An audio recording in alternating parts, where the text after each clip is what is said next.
Ito si Rio, isang batang lalaki na mula sa ordinaryong mundo at aksidente siyang nabundol ng rumaragasang truck at namatay at nabuhay siyang muli sa isang mundo na puno ng mahika. Nagkaroon siya ng kapangyarihan na gawing ice ang tubig at sa mundong ito ay ang tanging gusto niya lamang ay mamuhay ng normal ngunit hindi nagtagal, siya ay naging pinakamalakas na adventurer sa buong mundo nang hindi niya man lang namamalayan. Si Rayo, na isang 15 taong gulang na lalaki, ay biglang nagising sa isang kakaibang puting lugar. Habang nagtataka siya sa nangyayari, isang matangkad at blondeng lalaki ang dumating at nagsabing patay na siya.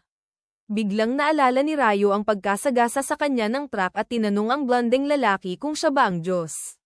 Sumagot ito na siya ay parang isang anghel lamang na narito upang ipadala siya sa ibang mundo. Hindi makapaniwala si Rayo sa kanyang pagkakataon, at sinabi ng anghel na maaari siyang mamuhay ng ayon sa gusto niya sa susunod niyang buhay. Dahil si Rayo ay isang taong kalmado lang, gusto niya lamang ng isang mabagal at payapang buhay. Walang problema ang anghel sa kanyang pinili at sinabi rito na ang mundong pupuntahan niya ay may mahika, kung saan halos 20% ng mga tao ay kayang gumamit ng mga spell. May talento si Rayo sa mahika ng tubig, at sinabi ng anghel na ibababa siya sa isang ligtas na bahay sa gitna ng kagubatan dahil pinili niya ang payapang buhay. May sapat na pagkain doon na tatagal ng 2 buwan at mayroon ding invisible barrier na pipigil sa mga monster na lumapit sa kanya. Hindi nagtagal, nagising si Rayo sa bahay sa gitna ng kagubatan at agad siyang lumabas upang subukan ang kanyang bagong kakayahan sa mahika. Pagkatapos, sinuri niya ang kanyang bahay na may mga frozen na karne sa isang malamig na silid at isang bakanteng bathtub. Mayroon ding kutsilyo at 2 pambatang libro sa ibabaw ng mesa na nagtuturo tungkol sa mga monster at mga halaman sa lugar na iyon. Pagkatapos nito, muli siyang lumabas at nag-eksperimento sa mahika. Natuklasan niya na kaya niyang gumawa ng tubig sa pamamagitan lamang ng pag-iisip nito at hindi na kailangan pang magbanggit ng anumang spell. Gusto niyang maligo sa mainit na tubig pero ang kaya lang niyang gawin ay tubig na nasa normal na temperatura. Kaya naman, nagpasya siyang gumawa na lang ng apoy. Sinubukan niyang magkuskus ng mga patpat, pero wala siyang sapat na lakas o kasanayan para doon. Sumuko siya, ngunit nagkaroon siya ng ideya na gamitin ang sikat ng araw para makagawa ng apoy. Para magawa iyon, nagpasya siyang gumawa ng lens gamit ang yelo. Inisip niya ang mga molekule ng tubig na nagdidikit habang ang init ay nawawala sa mga ito, at sa huli ay nagtagumpay siyang i-freeze ang tubig. Inukit niya ang yelo para maging hugis bilog at ginamit itong lens para makagawa ng apoy. Dahil doon, nakapagtampisaw siya sa mainit na tubig ng gabing iyon, at napagtanto niya na kaya niyang gumawa ng mainit na tubig ng direkta kung ilalapat niya ang mga prinsipyo ng modernong siyensya sa mahika. Kinabukasan, habang kumakain ng tuyong karne para sa almusal, naisip ni Rayo na kailangan niyang dagdagan ang kanyang lakas sa pag-atake dahil kakailanganin niyang mangaso ng mga monster kapag naubos na ang kanyang imbak na pagkain. Nagsimula siya sa pag-eensayo na magpatama ng water ball sa isang puno. Kahit na nataman niya ang target sa unang subok, wala itong nagawang pinsala. Hindi siya pananghinaan ng loob at nagpasya siyang maglabas ng isang high-pressure water jet dahil tiyak na may sapat itong lakas. Gayunpaman, hindi niya mabigyan ng sapat na puwersa ang tubig para umabot sa puno, para lang siyang umiihi gamit ang kanyang kamay. Naisipan na ni Rayo na sumuko, ngunit nalaala niya ang sinabi ng anghel na ang susi sa paggamit ng mahika ay ang kanyang imahinasyon, at magiging mahusay lamang siya rito sa pamamagitan ng regular na pagsasanay. Kaya naman, patuloy na nag-ensayo si Rayo sa pag-shoot ng water jet hanggang sa madalas na niyang natatamaan ang puno. At pagsapit ng gabi, nagagawa na niyang direktang maglabas ng mainit na tubig.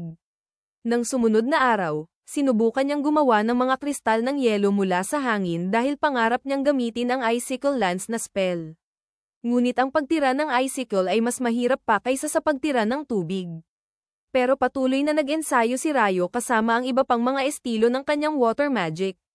Lumipas ang mga araw at naging mas bihasa na siya sa paggamit ng tubig at yelo. Isang araw, nagpasya siyang pumunta sa kagubatan para mangaso ng pagkain. Ginalugad niya ang magandang kagubatan at nagpas siyang manguha na lang muna ng mga herb at tapusin na ang araw. Ngunit bigla niyang napansin ang isang galit na baboy ramo na nakatitig sa kanya. Nanigas sa takot si Rayo nang sumugod ang baboy ramo, at bahagya lamang siyang nakailag sa huling sandali. Nabangga ng baboy ramo ang isang puno, at nagkaroon ng lakas ng loob si Rayo na lumaban. Binalot niya ng yelo ang lupa sa tapat ng baboy ramo, kaya naman nadulas ito. Habang mabilis na dumudulas ang baboy ramo patungo sa kanya, gumawa si Rayo ng maraming matutulis na icicle na nakaturo rito. Sa dulo ng daanan, bumangga ang baboy ramo sa mga icicle sa sobrang bilis at agad na namatay matapos magmistulang Swiss cheese. Hindi makapaniwala si Rayo na nanalo siya. At nang gabing iyon, tiningnan niya ang kanyang libro tungkol sa mga monster at nalaman na ang mga baboy ramo ang pinakamahina sa lahat. Napansin din niya na kahit ang libro ay para sa mga beginner level na mga monster, may dalawang espesyal na entry sa huli. Ang una ay tungkol sa mga dragon na may sapat na lakas para sunugin ang buong lungsod ng Mad Alien, at kung makakita man ang sino man sa kanila, dapat agad silang tumakbo. Ang pangalawang pahina ay tungkol sa mga demon na mga nilalang na hindi alam ang pinagmulan. At ang nakasulat lang sa libro ay dapat magdasal ang lahat na huwag silang makakatagpo ng demon dahil ang ibig sabihin yun ay instant game over. Napagtanto ni Rayo na masyadong malawak ang mundo at kailangan niyang lumakas ng mabilis. Kaya naman kinabukasan, iniwan niya ang kanyang mga damit upang magmistulang Tarzan at muling naglakbay sa kagubatan. Sa pagkakataong ito, isang assassin hawk ang umatake sa kanya at bahagya lamang niyang naiwasan ang unang dagsa nito. Ang dambuhalang ibon ay nagpakawala ng mga invisible wind slash patungo sa kanya. Doon nalaman ni Rayo na ang monster na ito ay higit na malakas kaysa sa kanya.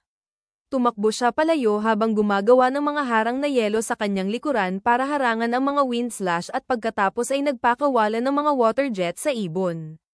Naiwasan ng assassin hawk ang lahat at mabilis na sumugod kay Rayo, ngunit nakagawa siya ng pader na yelo sa huling sandali kaya doon bumangga ang ibon. Nawalan ng isang mata ang ibon dahil sa banggaan at nagpa siya itong dumaing at lumipad palayo, na lalong ikinaginhawa ni Rayo. Gayunpaman, habang tumatakbo palayo sa lawin, nawala si Rayo sa tamang direksyon. Habang sinusubukan niyang hanapin ang kanyang bahay, bigla siyang nakatagpo ng isang kumikinang na lawa kung saan may isang headless knight na nakatayo sa ibabaw ng tubig kasama ang isang headless na kabayo. Natigilan si Rayo sa kanyang nakita at biglang lumingon ang headless knight sa kanya. Sa kabutihang palad, nakauwi siya ng ligtas at ipinagpatuloy ang pag-explore sa kagubatan pagkatapos nyun, habang nilalabanan ang mas malalakas na monster at pinapahusay ang kanyang attack magic. Sa gabi, muli siyang pumunta sa lawa kung saan naghihintay ang headless knight. Walang mahanap si Rayo tungkol sa mga headless rider o dulahan sa kanyang libro, at naisip niya kung dahil ba ito sa mataas na antas ng mga ito o kung hindi ba sila itinuturing na mga monster. Pero hindi na yun mahalaga dahil naroon siya para makipag-ensayo rito. Inatake ni Rayo ang headless knight gamit ang espada na gawa sa yelo, ngunit hindi siya makatama kahit isang beses. Paulit-ulit siyang tinatamaan, ngunit nahaharangan niya ang lahat gamit ang kanyang ice shield. Napagod siya ng husto at napahiga sa lupa, ngunit hindi siya inatake ng headless knight dahil tinuturuan pala siya nito. Habang bumabangon siya, lumapit ang headless knight hawak ang isang maliit na crystal knife. Binalot ng knight ang kutsilyo ng tubig at pagkatapos ay ginawang yelo ito, hanggang sa maging isang espada ng yelo. Ibinigay nito ang espada kay Rayo, na napagtantong hinihiling ng headless knight na maging bihasa siya sa teknik na ito. Hindi nagtagal, muling nakasalubong ni Rayo ang assassin hawk na nakalaban niya noon. Ngunit sa pagkakataong ito, nag-evolve na ito sa isang mas malakas na bersyon. Ang nag-evolve na lawin ay nagpadala ng mga wind slash kay Rayo, na agad namang gumawa ng mga pader na yelo para harangan ang mga ito. Halos hindi niya maiwasan ang mga atake na sumisira sa kanyang mga shield dahil mas malakas na ang mga ito kaysa dati. Napilitan si Rayo na tumakbo palayo at tanging pagharang lang ang kanyang nagagawa. Biglang sumugod ang lawin at nagawa ni Rayo na pigilan ang atake nito sa pamamagitan ng pagpapatong-patong ng maraming ice shield sa kanyang harapan. Sinubukan niyang itama ang mga icicle sa lawin, ngunit hindi rin ito gumana. Pagkatapos ay gumamit ang lawin ng isang sonic attack para agad na wasakin ang kanyang mga ice shield. Naisip ni Rayo na nasa panganib na siya, ngunit lalo siyang nagulat nang atakihin siya ng lawin gamit ang isang kidlat. Sumugod ang monster para tapusin siya, ngunit nagawa ni Rayo na ilabas ang kanyang crystal sword at sanggain ang atake nito. Kaya na rin niyang hiwain ang mga invisible wind attack na pinapakawala ng ibon at nang sumugod itong muli, nagawa niya itong saksakin sa dibdib. Bumagsak ang lawin sa lupa at nilapitan ito ni Ryo. Napagtanto niya na kahit 2 beses lang silang nagkita, nakabuo sila ng isang matibay na koneksyon. Nagpasalamat siya sa lawin dahil sa pag-udyok nito sa kanya na mas lumakas pa, at pagkatapos ay hinugot niya ang espada para hayaan itong pumanaw ng payapa. Papunta na sana si Ryo sa kanyang bahay nang biglang may dumating na dragon. Akala niya ay ito na ang huling araw niya sa mundo, ngunit laking gulat niya nang bigla siyang kinausap ng dragon gamit ang telepathy. Tinanong siya ng dragon kung nakakita ba siya ng isang itim na lawin, at nagpanik si Ryo dahil baka napatay niya ang alagad ng dragon. Sa kabutihang palad, kalmado lang ang dragon tungkol dito at pinuri pa si Ryo sa kanyang nagawa. Itinuro rin nito na ang sandatang dala niya ay napakabihira dahil ito ay ang espada ng Fairy King. Hindi makapaniwala si Ryo at nagpasya siyang matuto pa tungkol sa mundo mula sa palakaibigang dragon na nagpakilala bilang si Luan. Nag-usap sila buong araw, ngunit pagsapit ng gabi ay kinailangang umuwi ng dragon at sinabi kay Ryo na baka magkita silang muli balang araw. Makalipas ang ilang linggo, nagsimulang maghanap si Ryo ng seafood kaya binisita niya ang dalampasigan. Ngunit nagulat siya nang makakita doon ng isang shipwreck. Agad siyang nakakita ng isang lalaki malapit sa barko at nang suriin niya ito ng malapitan, nalaman niyang hindi na ito humihinga. Biglang may narinig siyang isang lalaki na dumadaing at kuminang ang kanyang mga mata dahil ito ang kauna-unahang tao na nakatagpo niya mula nang dumating siya sa mundong ito. Ang lalaking nagngangalang Abel ay nagkaroon ng mga flashback tungkol sa isang higanteng octopus monster na umatake sa kanilang barko habang may bagyo, na naging dahilan ng kanyang pagkakahulog sa karagatan. Ngunit nang idilat niya ang kanyang mga mata, natagpuan niya ang sarili sa bahay ni Ryo. Napagtanto niya na nakaligtas siya sa kung anong paraan at agad na nagsimulang maghanap ng iba pa. Paglabas niya ng bahay, lalo siyang nalito dahil wala siyang ideya kung nasaan ang lugar na iyon. At saktong lumapit si Ryo sa kanya mula sa likuran. Nagulat si Abel dahil sa kabila ng pagiging isang mahusay na mandirigma, hindi niya naramdaman ang paglapit ni Ryo. Nagulat din siya sa estilo ng pananamit nito, ngunit nagpasya siyang maging magalang at huwag muna itong banggitin. Ipinakilala ni Abel ang sarili kay Ryo at nagpasalamat sa pagliligtas sa kanyang buhay. Sumagot si Ryo na siya lang ang tanging nailigtas niya, at ang lahat ay patay na nang matagpuan niya ang mga ito. Sinabi ni Abel na huwag mag-alala sa mga taong iyon dahil sila ay mga smuggler. Ngunit bago pa siya makapagpaliwanag, tumunog ang kanyang tiyan sa gutom. Sinabi ni Ryo na maaari silang mag-usap habang kumakain at dinala siya sa loob, kung saan agad na binuksan ni Abel ang paksa tungkol sa kanyang damit. Sinabi ni Ryo na wala siyang ibang damit at walang tela para gumawa ng bago, kaya sinabihan siya ni Abel na bumili na lang. Agad na huminto sa pag-iisip si Abel dahil baka masyadong mahirap si Ryo para makabili ng damit. Ngunit binawasan ni Ryo ang kanyang hiya sa pagsasabing walang ibang tao na nakatira sa lugar na iyon maliban sa kanya. Tinanong ni Abel si Ryo kung nangangaso ba ito para sa pagkain at oo naman ang binata. Sumunod, tinanong niya kung ginagamit ba nito ang kutsilyo para doon, ngunit ipinakita ni Ryo ang kanyang water magic at sinabing ginagamit niya ang mahika sa karamihan ng kanyang pangangaso. Humanga si Abel dahil kalahati lang ng mga tao sa mundo ang kayang gumamit ng mahika, at kabilang siya sa kalahating hindi kaya. Ito ay nakakagulat na balita para kay Ryo dahil sinabi sa kanya ng anghel na 20% lang ng mga tao ang marunong magmahika. Anyway, nakiusap si Abel na dalhin siya sa dalampasigan dahil kailangan niyang kumpirmahin ang isang bagay. Habang naglalakad, sinabihan niya si Ryo na hayaan siyang mauna sa harap kung sakaling makatagpo sila ng anumang panganib. Sumagot si Ryo na hindi na ito kailangan, ngunit nagpumilit si Abel dahil ayaw niyang laging siya ang inililigtas. Hinayaan siya ni Ryo sa gusto niya, at hindi nagtagal ay nakarating sila sa sirang barko kung saan naglaho na ang lahat ng mga bangkay. Inisip ni Abel na maaaring kinuha na sila ng mga monster o ng dagat, at nagpasalamat muli kay Ryo dahil kung hindi ay baka ganoon din ang sinapit niya. Sinabi ni Abel na hindi niya nahanap ang kanyang hinahanap at sa ngayon ay gusto muna niyang makipagkita sa kanyang mga kaibigan, ngunit dahil sa bagyo ay napadpad ang barko sa malayo sa timog at wala siyang ideya kung anong direksyon ang dapat sundin. Bigla siyang nagkaroon ng ideya at tinanong si Ryo kung gusto nitong sumama sa kanya. Nagulat si Ryo at sinabi ni Abel na kailangan niya ang tulong nito para mahanap ang daan pabalik, at pagkatapos ay hahanapan niya ito ng trabaho na magbibigay ng mas maayos na buhay. Pinag-isipan ni Rio ang alok at sa huli ay nagpasya siyang maging gabay ni Abel pabalik sa lungsod. Nang gabing iyon, tiningnan niya ang kanyang hardin na pinaghirapan niyang itanim at nalungkot siya sa pag-iisip na iiwan niya ang lahat. Sa gabi, sinabi niya kay Abel na lalabas siya para magpaalam sa isang tao, at kahit curious ang Knight kung sino iyon, nagpasya itong huwag ng mag-usisa. Samantala, nagtungo si Rio sa lawa para makita ang Headless Knight at ipaalam na aalis na siya sa kagubatan sa mahabang panahon. Nagpasalamat siya sa Knight sa pagtuturo sa kanya kung paano lumaban at pagkatapos ay inilabas ang kanyang kutsilyo, sabay sabing lalaban siya ng husto ngayong gabi. Inilabas din ng Headless Knight ang kanyang espada at sumugod si Rio, habang itinutulak ito pabalik gamit ang kanyang walang humpay na mga atake. Matapos ang mahaba at matinding labanan, napagod si Rio at bumalik na ang Knight sa lawa. Nagpasalamat muli si Rio at nanatiling tahimik ang Knight. Gayunpaman, pagkarating nito sa kanyang pwesto, lumingon ito at nagpatawag ng isang magic suit mula sa loob ng tubig bilang regalo sa pagpapalem.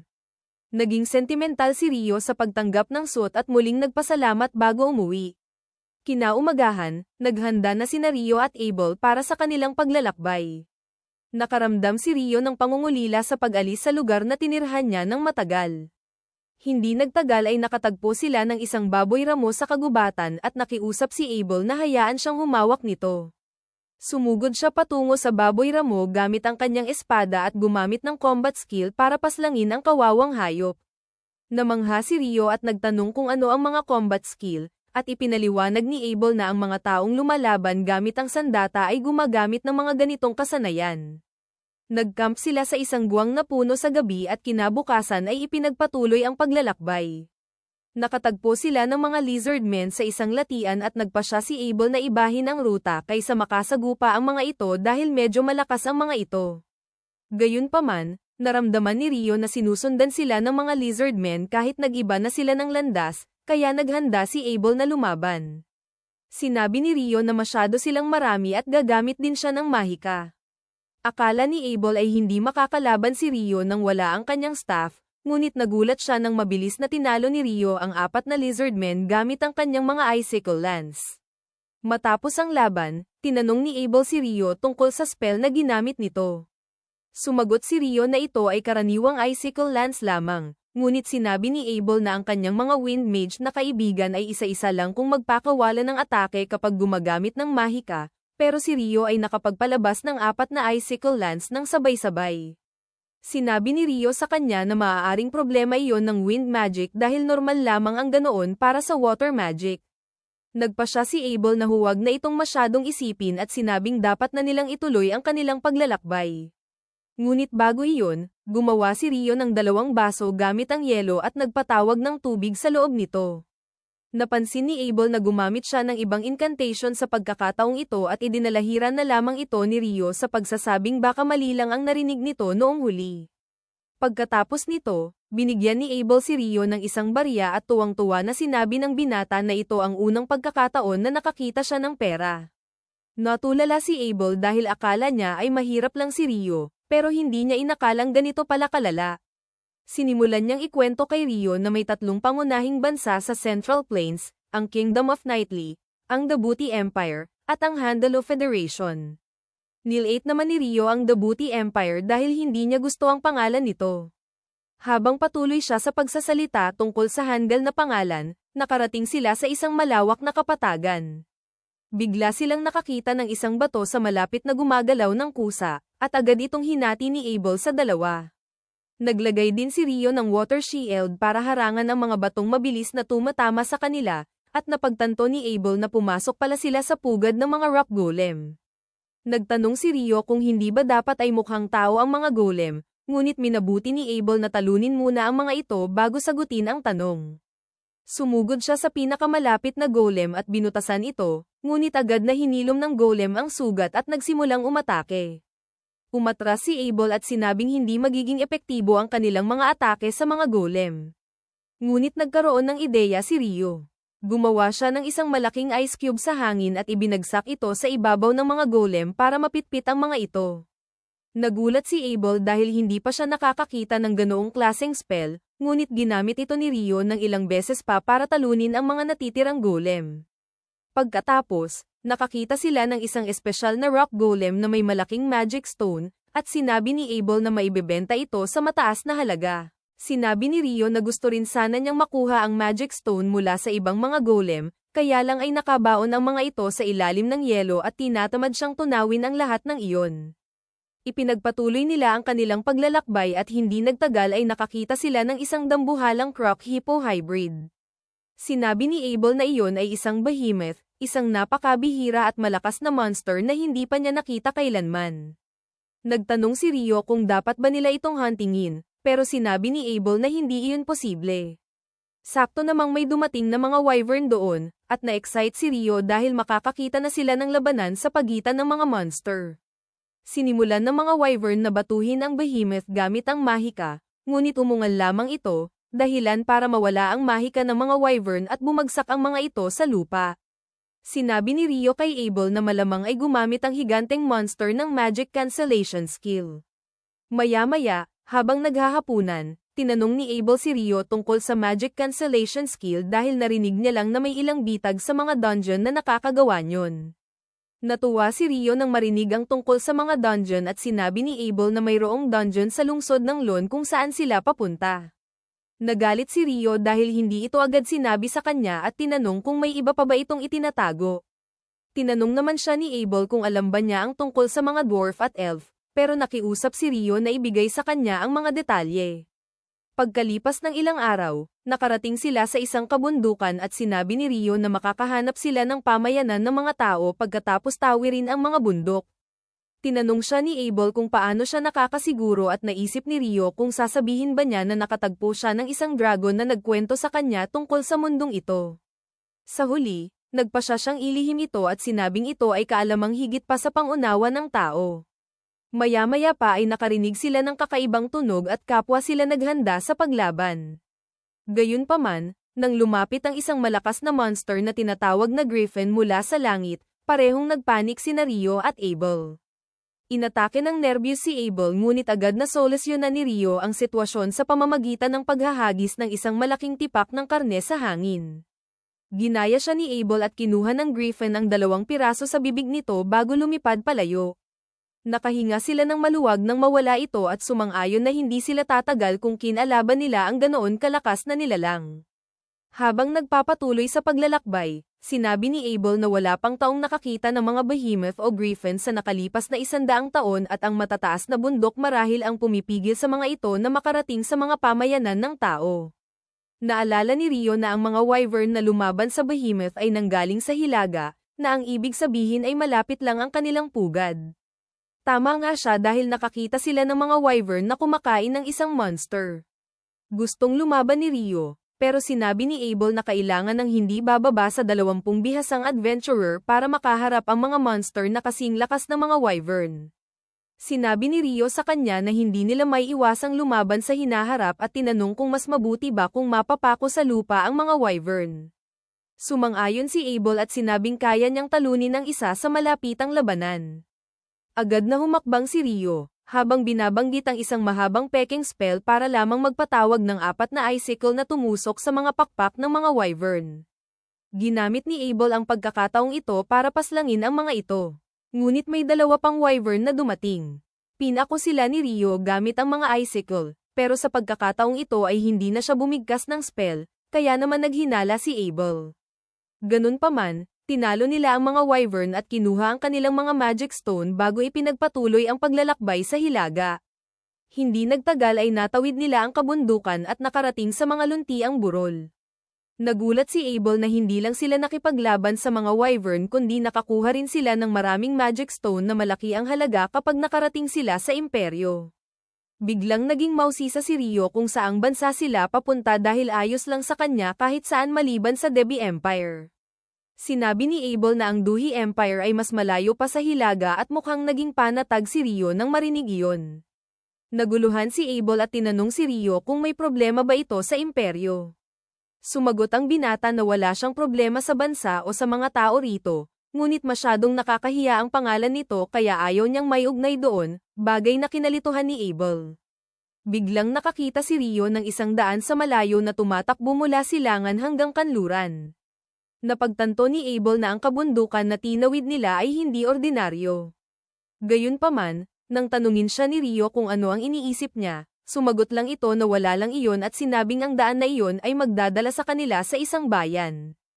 Natuwa si Rio sa kaisipang makakatulog siya sa isang kama at inirekomenda naman ni Abel na subukan niya ang pagkain sa bayan. Nakarating sila sa bayan ng gabi at habang naghahapunan sa isang inn, iminungkahi ni Abel kay Rio na magparehistro sa guild ng mga adventurer dahil ang guild license ay magsisilbi niyang identity card. Gayun din, kung mayroon siyang lisensya, hindi na niya kailangang magbayad ng buwis tuwing papasok sa isang bagong lungsod. Ipinaalala niya kay Rio na nagbayad siya ng isang pilak na barya para rito nang pumasok sila sa bayan. Nagsimulang asarin ni Rio si Abel at tinanong kung itatala ba nito ang bawat sentimong ginagastos para sa isang kaibigan. Nakaramdam naman ng hiya si Abel sa inasal na ito. Ipinagpatuloy ni Abel ang pagpapaliwanag at sinabi kay Rio na kung magiging miyembro siya ng guild, bibilhin nito ang kanyang mga magic stone at mga materyales mula sa monster sa magandang presyo. Ipinaliwanag niya na mga alchemist lamang ang wastong makakagamit ng mga iyon kaya naging interesado si Rio na matuto pa tungkol sa kanila. Gayunpaman, hindi siya nagkaroon ng pagkakataong magtanong dahil dinala na ng waitress ang kanyang pagkain at hindi siya makapaniwala nang makakita ng isang plato ng curry rice. Sinubukan ni Rio na intindihin kung paano nagkaroon ng curry rice sa mundong ito dahil kahit sa mga anime, ang bida ay kailangang magsikap at maglakbay sa buong mundo para lang makagawa ng perpektong curry. Ang lasa nito ay kasing sarap at kasing pamilyar ng kinakain niya noon sa Japan. Agad na inubos ni Rio ang kanyang pagkain bago umorder muli. Kinabukasan, patuloy ang daldal ni Rio tungkol sa sarap ng curry at sinabing isa pa pala itong interesanteng bagay na itinago ni Abel sa kanya. Pabiro niyang sinabihan ang kaibigan na ilabas na ang lahat ng mga sikretong itinatago nito, at nabigla naman si Abel doon. Ngunit gusto lang pala ni Rio na sabihin nito kung nasaan ang mga dessert shop sa bayan. Kinabahang naglakad palayo si Abel habang sinasabing hindi siya mahilig sa matatamis, kaya naguluhan si Rio sa kainahinalang kilos nito. Ipinagpatuloy nila ang kanilang paglalakbay at hindi nagtagal ay nakarating sila sa bayan ng Lon na napapalibutan ng malalawak na taniman ng trigo. Pagdating nila sa tarangkahan, nakilala ng gwardyang si Nimmer si Abel at nagulat ito dahil naibalita ng nawawala ang huli ilang buwan na ang nakalilipas. Sinabi ni Abel na maraming nangyari at nakauwi siya ng ligtas salamat kay Rio. Nagpasalamat si Nimmer kay Rio sa pagliligtas sa kanyang kaibigan at masiglang nakipagkamay rito. Pagpasok nila sa bayan, sinabi ni Abel kay Rio na dapat silang dumiretso sa guild dahil kasama niya ito, maaaring tumaas agad ang rank ni Rio sa oras ng pagpaparehistro. Ipinaliwanag niya na karaniwan ay F-rank ang mga baguhan, ngunit kung ang isang B-rank o mas mataas na adventurer ay magbibigay ng rekomendasyon, maaari silang maging D-rank agad. Nakarating sila sa guild at ang lahat ay natuwa nang makitang muli si Abel. Pinalibutan siya ng mga tao na parang isang sikat na personalidad at natuwa naman si Rio na maraming nagmamalasakit kay Abel. Hinayaan muna niya ang kaibigan sa muling pagkikita nila at lumabas para makalanghap ng sariwang hangin. Habang naglalakad, bigla siyang nakatagpo ng isang elf. Habang nakatitig si Rio sa matutulis na tenga at magandang mukha nito, hindi rin maalis ng elf ang tingin sa suot ni Rio. Nakilala nito na iyon ay ang coat ng Fairy King at sinabing mukhang gusto siya nito para bigyan ng ganoong regalo. Hindi naman naintindihan ni Rio ang ibig nitong sabihin. Pagkatapos ay sinabi ng elf na nagmamadali siya sa araw na iyon, ngunit umaasa siyang magkikita silang muli. Nakatayo lang doon si Rio habang naguguluhan nang lumabas si Abel para hanapin siya at papasukin muli. Ipinakilala ni Abel si Rio sa lahat ng kanyang mga kaibigan bilang ang taong nagligtas sa kanyang buhay. Nagpasalamat ang lahat kay Rio at nagsimula naman niyang magustuhan ang items yung nakukuha niya. Pagkatapos nyun, dinala ni Abel si Rio sa front desk at nakiusap sa receptionist na irehistro ang binata bilang isang D-rank adventurer sa ilalim ng kanyang rekomendasyon. Nagulat ang receptionist dahil wala pa sa grupo ni Abel ang nagrekomenda ng kahit sino noon. Sumagot si Abel na si Rio ay isang espesyal na kaso. Sinabi naman ng receptionist na kailangan pa ring magpakita ni Rio ng katibayan ng kanyang lakas bago itaas ang kanyang rank. At sinabi ni Abel na gusto niyang direktang kausapin ang guildmaster tungkol doon. Sinabihan sila ng receptionist na maghintay muna sandali. Hindi nagtagal, ang madramang guildmaster na si Hugh ay patakbong dumating nang mabalitaang nagbalik na si Abel. Ipinakilala ni Abel si Rio sa kanya at sinabing gusto nitong kumuha ng rank-up exam. Sumagot si Hugh na kailangan nilang subukin ang lakas ni Rio para doon. Sinabi naman ni Abel na mas malakas si Rio kaysa sa kanya, bagay na hirap paniwalaan ng guildmaster. Upang patunayan ang kanyang sinasabi, ipinakita ni Abel kay Hugh ang lahat ng magic stone na nakuha nila mula sa mga wyvern, at doon ay parang nawala sa sarili ang guildmaster. Sinabi niya na ang dami ng mga magic stone na iyon ay nangangahulugang nakahantang sila ng sapat na bilang ng mga wyvern na kayang sum-iron ng isang buong bansa. Sinabihan siya ni Abel na huwag mag-alala sa pag-atake ng mga monster dahil hinantang nila ang mga wyvern sa timog ng Malefic Mountains. Naging mausisa si Rio kung mahalaga ba ang pangalan ng bundok na iyon. Sinabi ni Hugh na wala pa siyang naririnig na sinumang tao na nakatawid sa Malefic Mountains ng ligtas. Iginiit niya na masyadong mapanganib ang mga ito kaya kahit ang mga adventurer na may pinakamataas na rank ay hindi pumupunta roon nang walang napakabigat na dahilan. Hindi siya makapaniwala na sina Rio at Abel ang mga unang tao sa kasaysayan na nakagawa ng ganitong bagay. Agad siyang pumayag na itaas ang rank ni Rio nang hindi na kumukuha ng pagsusulit. Saktong pumasok sa silid ang grupo ni Abel, at naging emosyonal ang lahat dahil akala nila ay hindi na nila muling makikita ang kaibigan. Nagpa siya ang guildmaster na hayaan muna silang mag-usap habang inilalabas niya si Rio para magparehistro. Sumunod si Rio sa kanya, ngunit nakiusap si Abel na maghintay ito sa receptionist desk pagkatapos dahil gusto niya itong dalhin sa isang espesyal na lugar. Pagkatapos nito, dinala ni Hugh si Rio sa kanyang opisina habang ikinukwento na ang grupo ni Abel, ang Crimson Sword, ay isa sa kanilang pinakamalakas at pinakasikat na grupo. Hindi na gaanong nagulat si Rio rito, at mas curious siya kung karapat-dapat ba talaga siyang maging D-rank agad sa simula. Bilang sagot, sinabi ni Hugh na alam niya kung gaano katalentado si Abel, ngunit alam din niyang hindi nito kayang talunin ng isang wyvern ng mag-isa. Dahil dito, naniniwala siya na malaki ang naging papel ni Rio sa paglaban sa mga wyvern, na sapat na basehan para maging D-rank.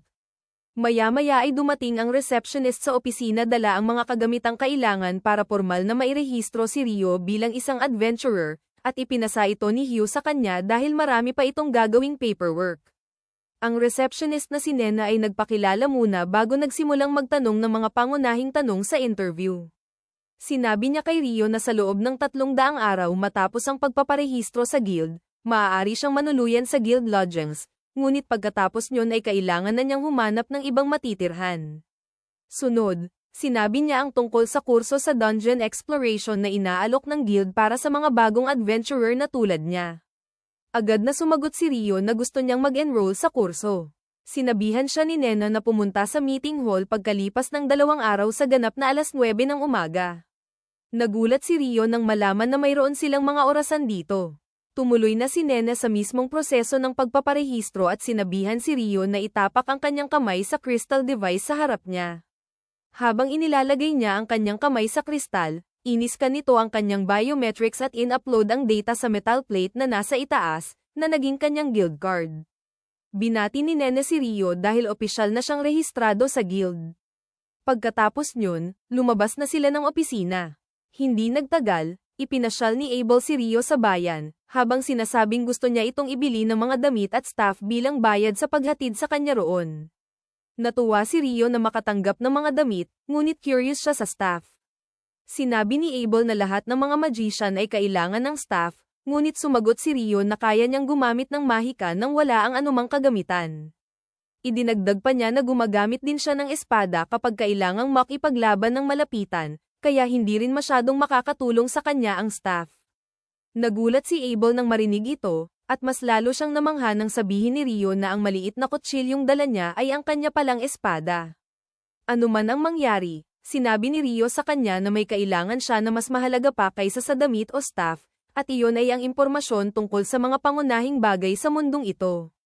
Matapos iyon, nalaman niya na ang oras, araw, linggo, at buwan sa mundong ito ay pareho lang sa Earth. Gumagamit din sila ng metric system sa pagsusukat ng mga bagay. Ngayon ay sigurado na siya na mayroong taga-Earth na nakapunta sa mundong ito noon pang unang panahon at binago ang takbo ng mga bagay, kaya naman maraming pamilyar na bagay dito. Saktong bumalik si Abel mula sa tindahan matapos bayaran ang mga binili ni Rio. Sinabi niya na may natitira pang pangunahing kaganapan para sa araw na iyon. Dinala niya si Rio sa isang malaking inn kung saan naroon ang lahat ng kanyang mga kaibigan mula sa guild para ipagdiwang ang kanyang ligtas na pagbabalik. Nagparty sila buong gabi at kinaumagahan, kailangang sunduin ni Nena si Rio para ipakita ang lugar kung saan ito mananatili. Dinala siya nito sa isang silid kung saan may dalawa ng bagong adventurer na nanunuluyan. Nagpakilala ang lalaking may kayumangging buhok bilang si Niels at ang blondeng lalaki bilang si Ido.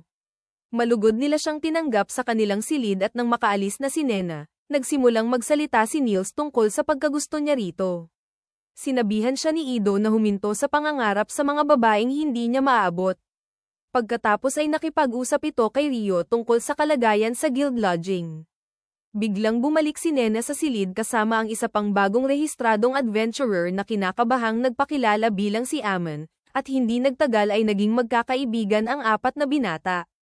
Makalipas ang ilang araw, natapos ni Rio at Amon ang kanilang mabilisang kurso sa dungeon exploration, at sinabi ng kanilang guro na papasok sila sa unang palapag ng dungeon sa hapon.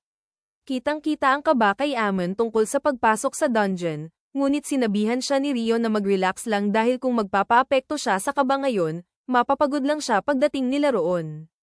Nagtanong ang instruktor kung may mga katanungan pa, at tinanong siya ni Rio kung may paraan ba para agad na makapunta sa mga palapag na nalinis na nila noon. Humanga ang instruktor sa tanong dahil mga bihasang adventurer lang ang nakakaalam yun. Sinabi niya na may ilang dungeon sa timog na may feature para sa mabilis na paglalakbay sa pagitan ng mga checkpoint, ngunit wala pang ganoon sa dungeon ng Lon. Pagkatapos nyun, dinala ng instruktor ang lahat ng estudyante sa dungeon na nasa gitna ng lungsod. Ipinaliwanag niya na ang lungsod ay itinayo sa paligid ng dungeon, at tuwing ilang taon, biglang dumami ang populasyon ng mga monster sa loob nito, at kung minsan ay umaabot ang mga ito sa ibabaw. Ipinaliwanag niya na ang mga pader sa paligid ng dungeon ang nagpoprotekta sa mga sibilyan, ngunit tiniyak niya sa mga baguhan na walang pagkakataon para sa isang malaking wave ng monster sa ngayon. Hindi nagtagal ay nakarating sila sa unang palapag ng dungeon, na isang ligtas na lugar na walang mga monster. Sinabihan ng instruktor ang lahat na malaya silang mag-explore sa unang palapag, ngunit kailangan nilang manatiling malapit sa pasukan. Nag-team up sina Rio at Amon, at agad na naramdaman ni Rio na may papalapit na monster. Sinabihan niya si Amon na atakihin ang monster habang pinipigilan niya ito at kinabahang inilabas ng binata ang kanyang espada. Ilang sandali pa ay dumating ang isang monster ant at agad itong kinilala ni Rio bilang isang soldier ant mula sa librong nabasa niya. Sinabihan niya si Amon na tag-ain ang leeg ng monster habang pinipigilan niya ito gamit ang mga icicle lance. Ganap na naipako ni Rio ang monster sa lupa at madaling pinutol ni Amon ang leeg nito, na naging dahilan ng kanyang kauna-unahang kill. Labis ang tuwa nito at kinuha ni Rio ang magic stone ng langgam bilang tropeyo para sa kanilang unang matagumpay na hunt. Nang maglaon, naghapunan sila kasama ang kanilang mga roommates na gustong ipagdiwang ang kanilang unang dungeon trip at humanga ang mga ito na nagawa nilang talunin ang isang soldier ant. Sinabi ni Amon na siya lamang ang tumapos sa laban at si Rio ang gumawa ng halos lahat ng trabaho sa pamamagitan ng pagpigil sa langgam. Sinabi niya na gusto niyang pumunta muli sa dungeon kinabukasan, ngunit nag-aalala siyang pumunta ng mag-isa.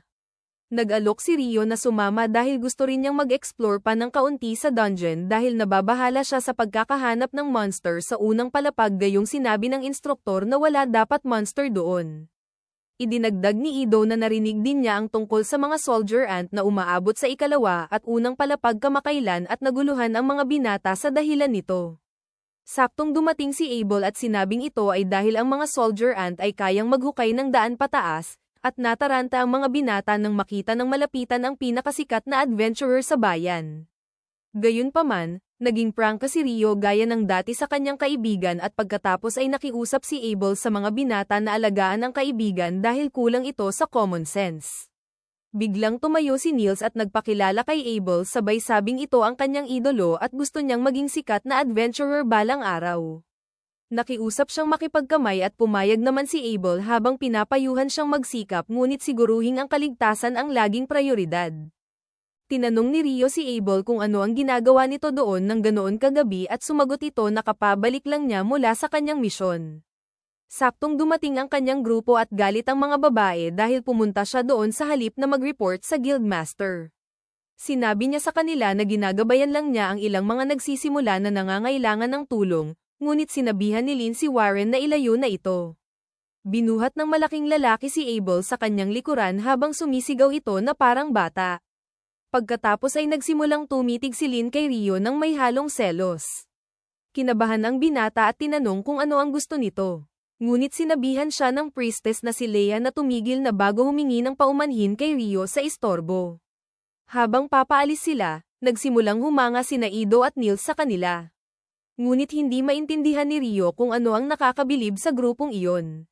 Samantala, sinabi ni Ria kay Lynn na hindi maganda ang pagtitig nito kay Rio, ngunit sumagot ito na curious lang siya dahil laging pinupuri ni Abel ang magic skills nito.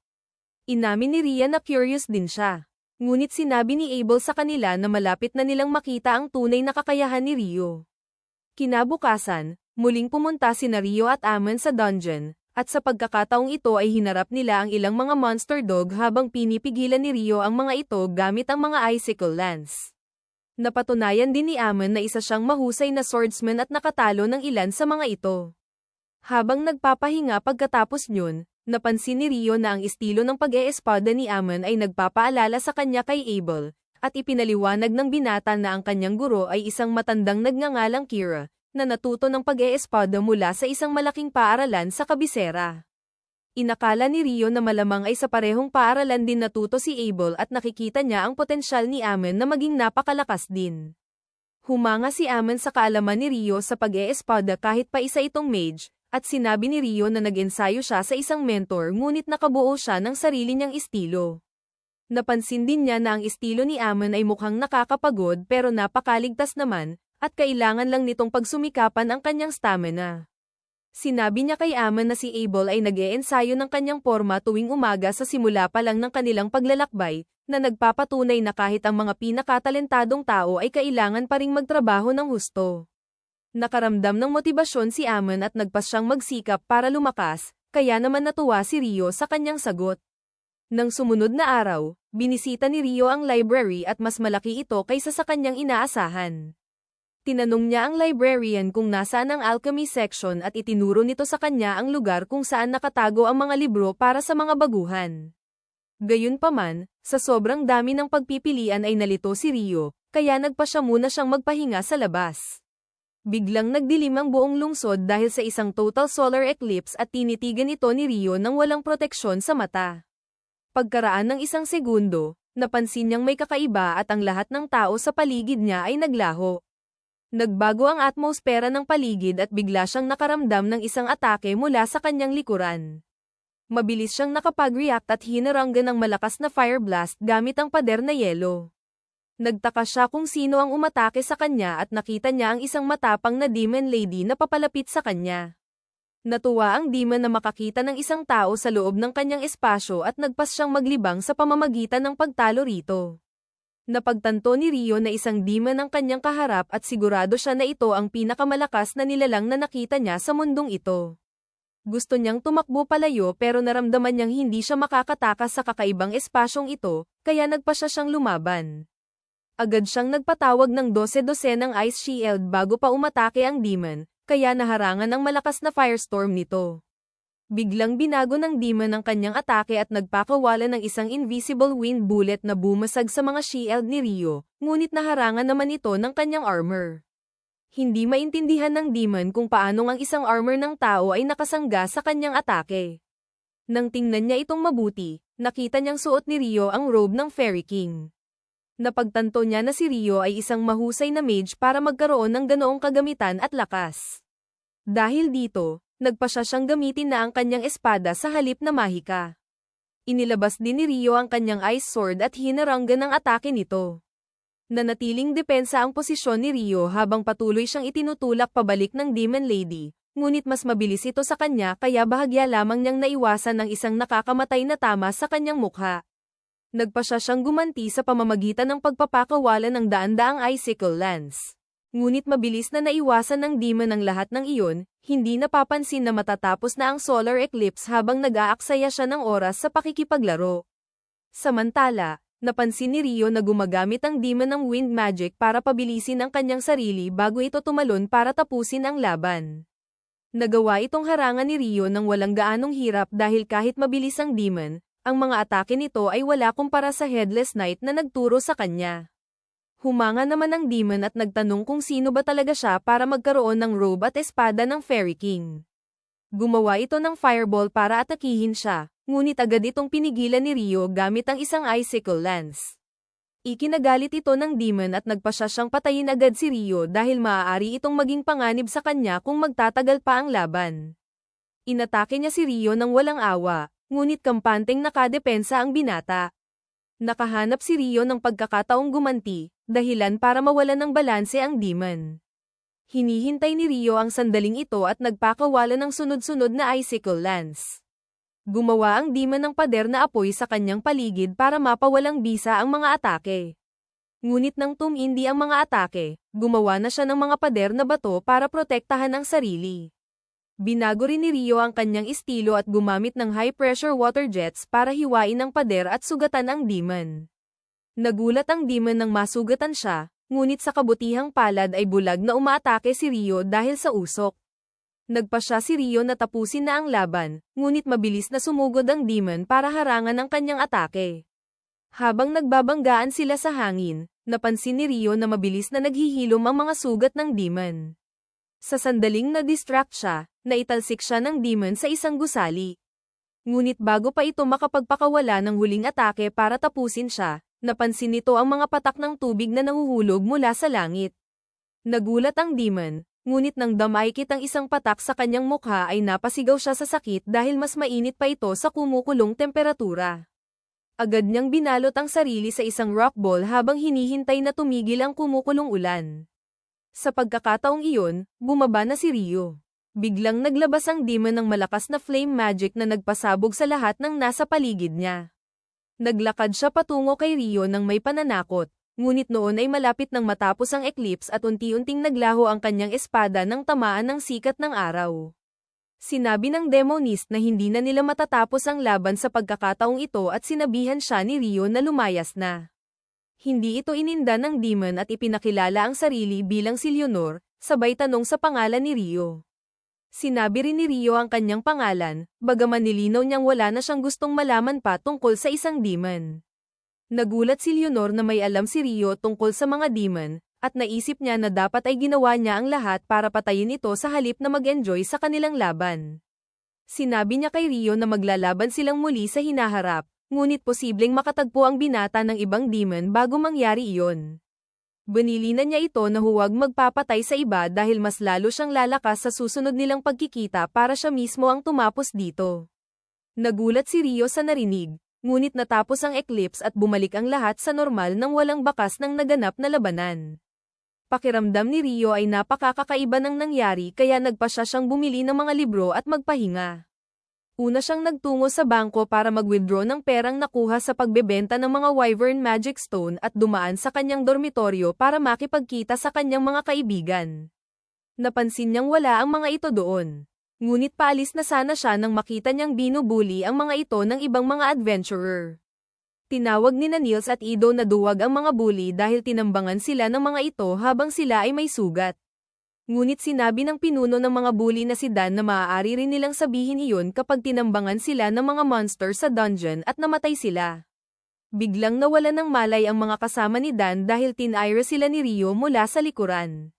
Sinabihan ni Rio si Dan na tama ang sinabi nito, pero dapat ay nakikinig din ito sa sarili niyang payo. Tinanong niya ito kung handa na ba itong tumakbo ngayong tamba na ang mga kaibigan nito. Agad na sumugod si Dan para manuntok, ngunit simpleng umiwas si Rio at tinamaan ito sa tiyan gamit ang hawakan ng kanyang espada, dahilan para maisukan nito ang kanyang almusal. Pagkatapos ay ginamaw niya ang kanyang mga kaibigan at sinabing kailangan pa nila ng stamina para walang sino mang pwedeng gumarapol sa kanila sa susunod. Nagpunta sila sa pampublikong paliguan kung saan ginamaw ng pari ang sugat ni Rio mula sa wind bullet. Lahat ay curious kung sino ang nakasugat kay Rio gayong napakalakas nito, ngunit nagpa siya siyang huwag muna sabihin ang tungkol sa demon dahil unahin muna ang pagre-relax. Pagkatapos nyun, nagsimulang pumunta sa dungeon sina Amon, Niels, at Ido bilang isang koponan. Habang nilalabanan ni Niels at Amon ang mga goblin, nananatili naman sa likod si Ido para suportahan at gamutin sila. Nagsimulang mangolekta si Niels ng mga magic stone habang ginagamot ni Ido si Amon at pinag-uusapan nila kung gaano kapanganib ang makasagupan ng mga goblin. Sinabi ni Niels na dapat na silang bumalik dahil mapanganib na ang tumuloy pa. Sumang-ayon si Ido dahil hindi dapat sila nakakakita ng mga goblin archer sa ika-4 na palapag ng dungeon. Gusto pa sanang mangaso ni Amon para kumita ng pera. Ngunit naalala ni Niels ang sinabi ni Abel na huwag itataya ang buhay sa mga bagay na hindi naman ganoon kaimportante. Sa huli, bumalik sila sa ibabaw, na siyang pinakamagandang desisyon para sa araw na iyon dahil sa mga palapag sa ibaba, isang grupo ng mga adventurer ang napaslang ng isang dambuhala at malakas na monster. Sa ibabaw, iniisip ni Rio na ang mahika ni Leonor ay kakaiba, ngunit kapantay niya ito pagdating sa bilis ng paglabas ng spells. Nagpa siya siyang paghusayin ang kanyang mga kalakasan at alisin ang kanyang mga kahinaan, na nagpaalala sa kanya na hindi niya nasabayan ang bilis ng paggalaw ni Leonor kahapon. Nainggit siya sa wind magic nito, pero dahil hindi niya iyon magagawa, gumawa na lang siya ng sariling solusyon. Naisip niyang gumamit ng water jet para itulak ang sarili pasulong. Kahit nagawa na niya ito sa ilalim ng tubig, hindi niya alam kung gagana ito sa lupa.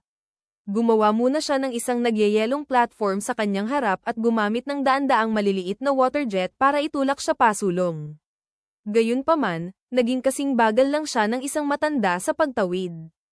Hindi nasiyahan si Rio sa resulta, ngunit itinuring niya itong isang proyektong ginagawa pa. Nagpunta siya sa library para matuto pa tungkol sa mga demon at alchemy. Sa pagkakataon ding iyon, ang wizard na si Lin mula sa grupo ni Abel ay nag-aaral din sa library. Sinusubukan niyang maghanap ng record ng isang spell na kayang gumawa ng pader na yelo na sapat na kapal para durugin ang mga golem, pero wala siyang mahanap. Natuwa siya dahil gusto niyang maniwala na si Rio ay isang manloloko lamang na nalinlang si Abel, at iniisip na ang pinakamalakas na wizard lamang sa kontinente ang kayang gumamit ng ganoon kalakas na mahika. Pagkabalik niya ng libro sa shelf, nakita niya ang elf na si Sarah. Nagbatian ng dalawa at nag-usap ng sandali bago naalala ni Sarah na kailangan na niyang bumalik sa kanyang grupo.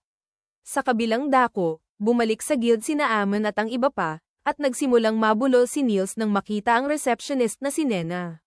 Binatukan siya ni Ido habang sinasabi kay Nena na nakakita sila ng mga goblin archer sa ika-5 palapag na hindi naman dapat nangyayari, kaya agad silang bumalik para mag-report.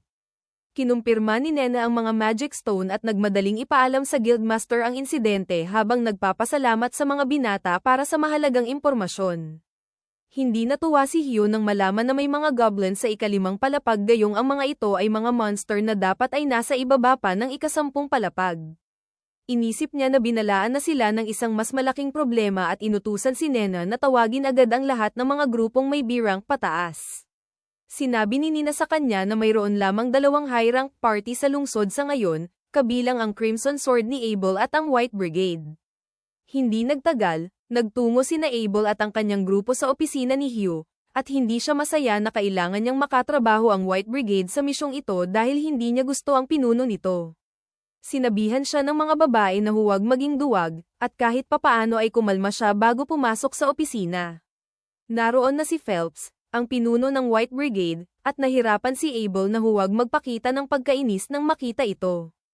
Nang makaupo na silang dalawa, ipinaliwanag ni Hugh na may mga goblin na natagpuan sa ika-5 palapag ng dungeon, at ang impormasyong ito ay ganap na mapagkakatiwalaan. Sinabi niya na ang Crimson Sword at White Brigade ay kailangang pumasok sa dungeon at imbestigahan ito para sa anumang senyales ng pagsabog ng mga monster.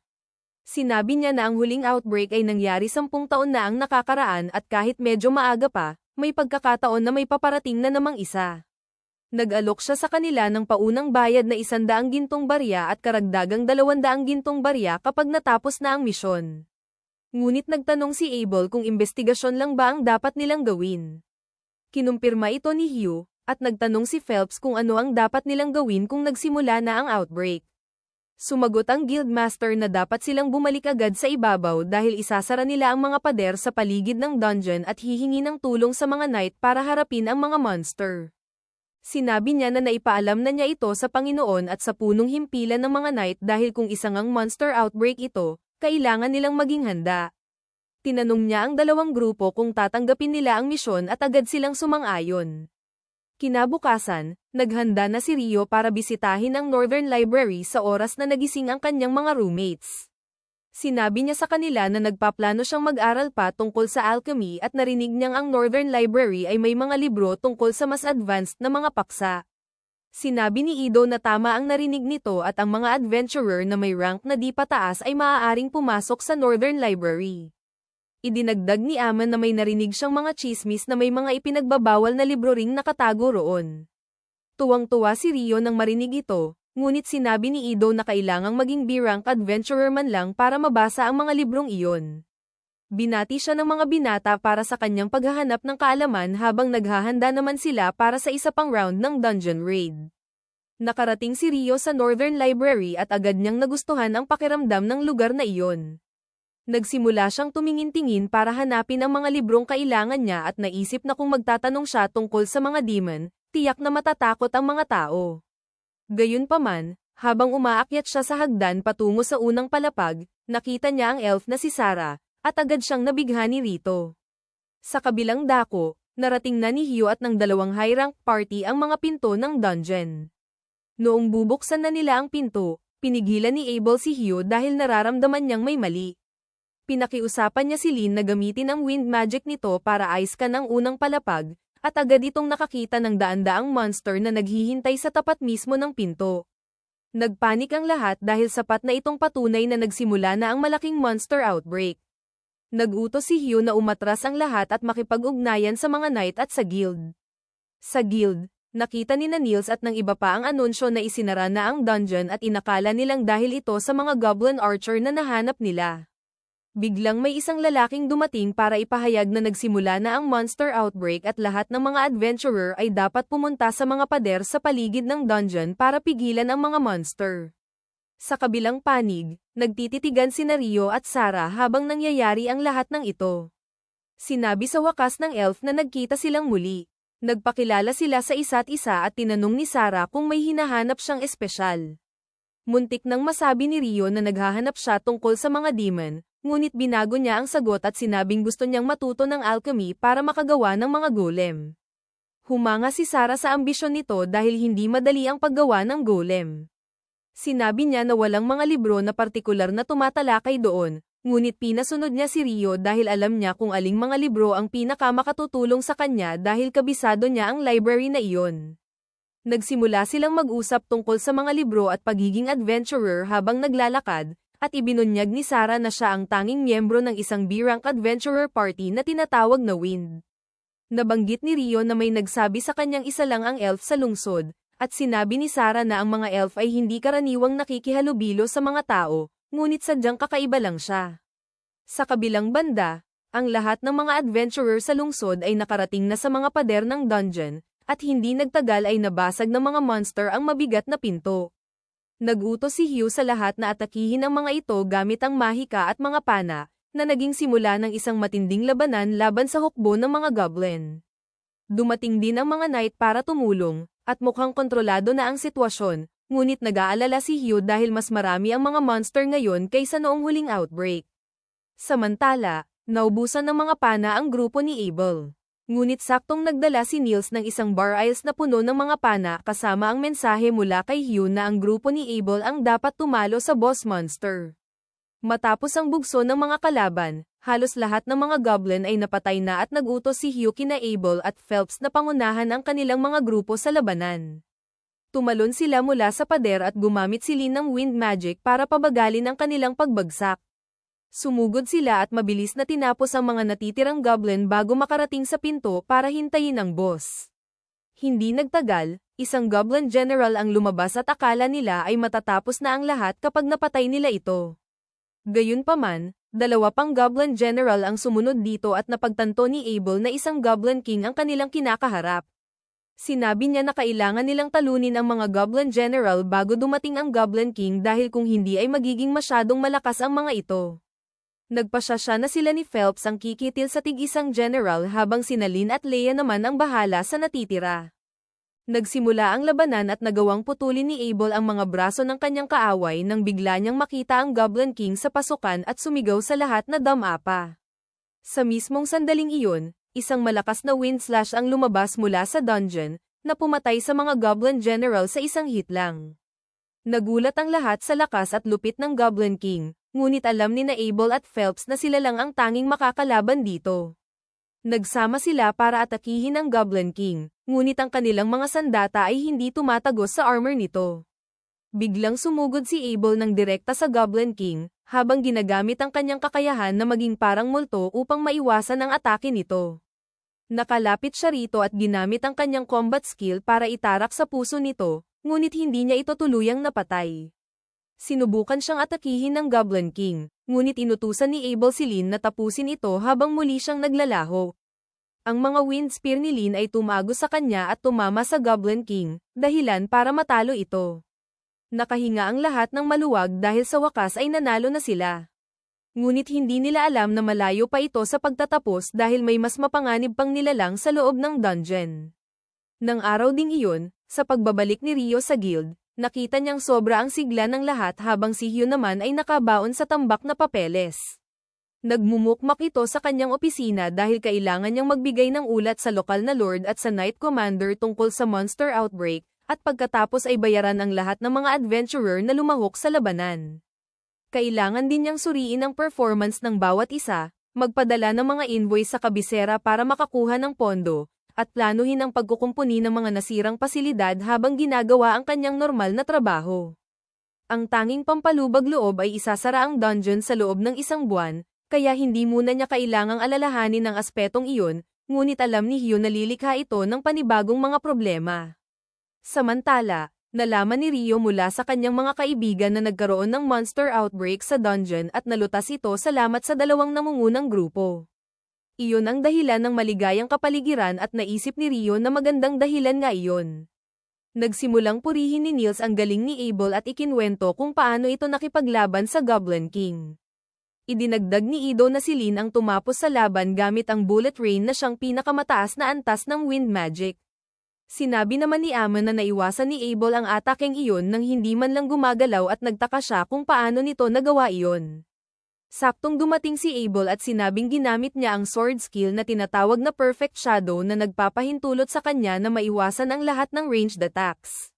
Humanga sina Niels at ang iba pa nang makita si Abel at pinuri rin sila nito para sa kanilang tulong.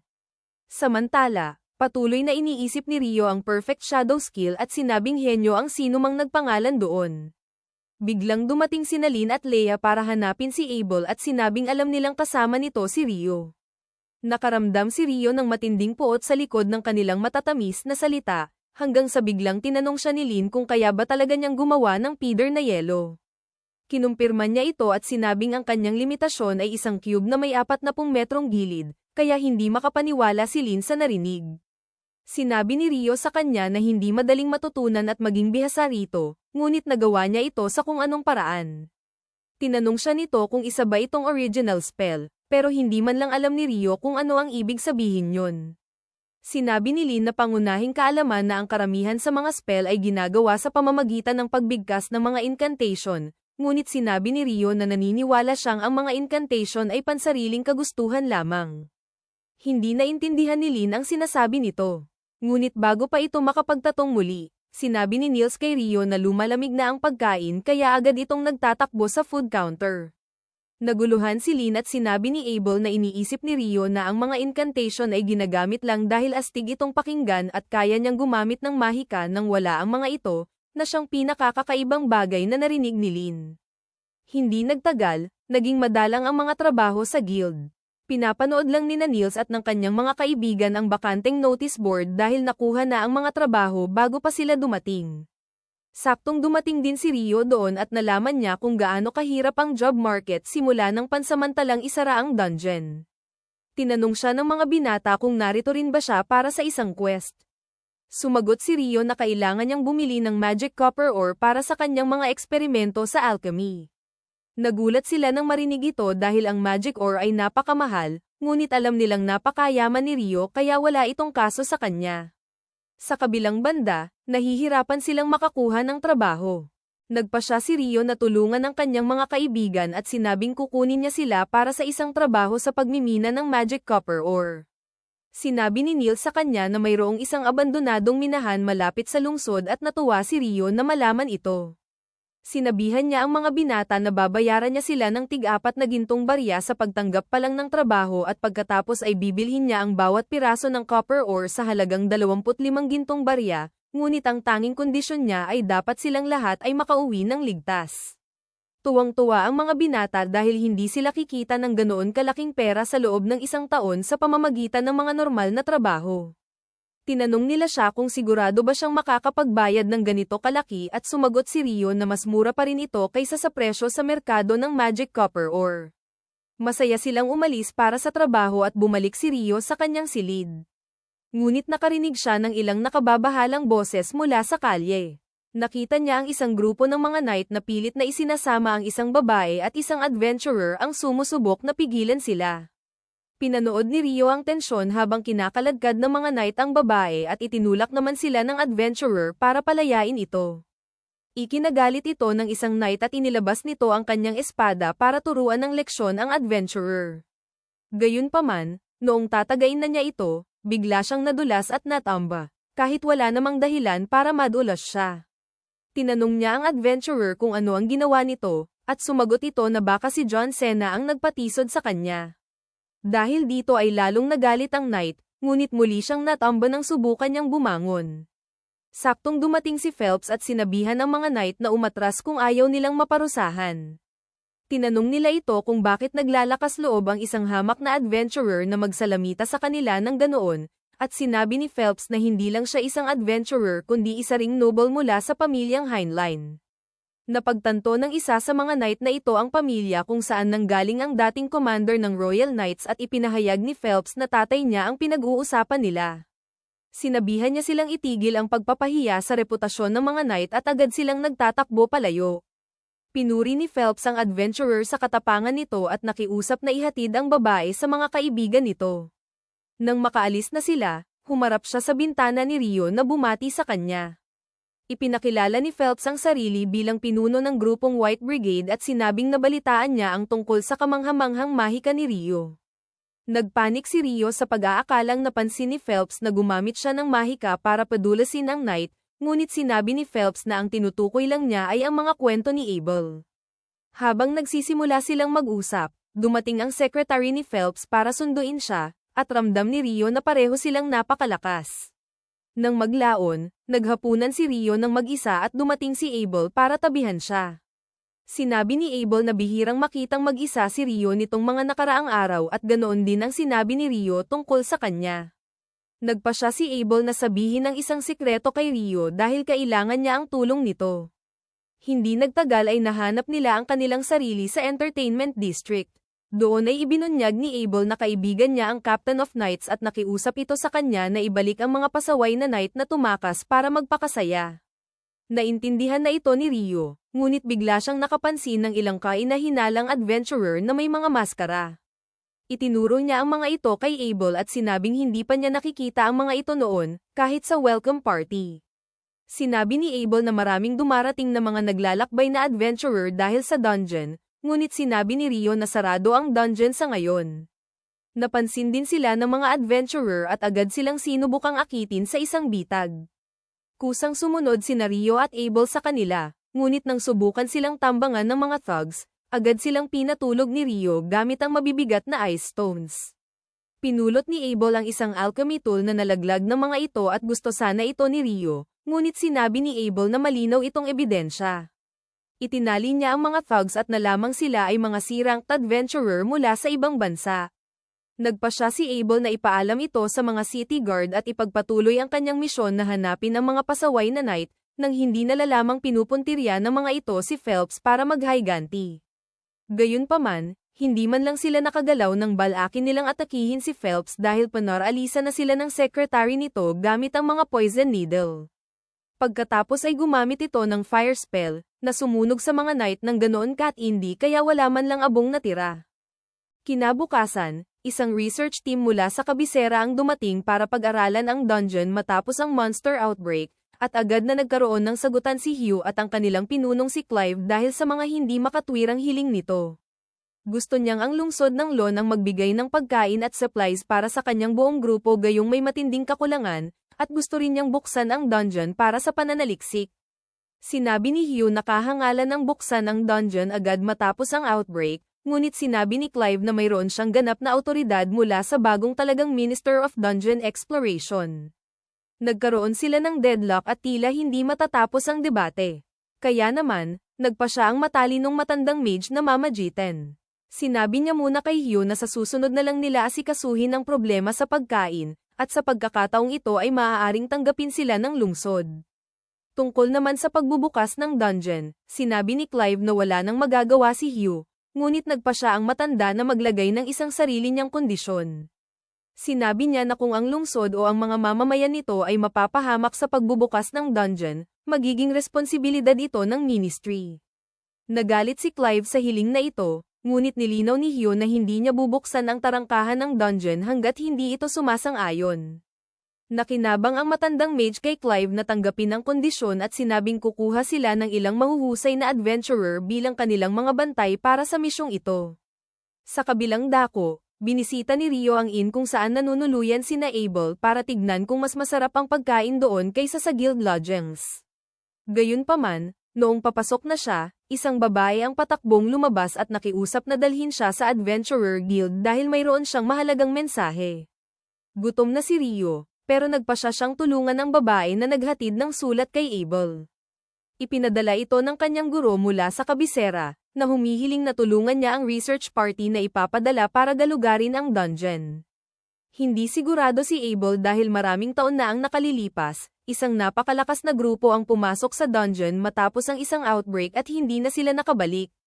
Sinabi ni Rio sa kanya na dapat na niyang tanggihan ang hiling kung ganoon, at nagpa siya siyang bumalik sa inn para mananghalian.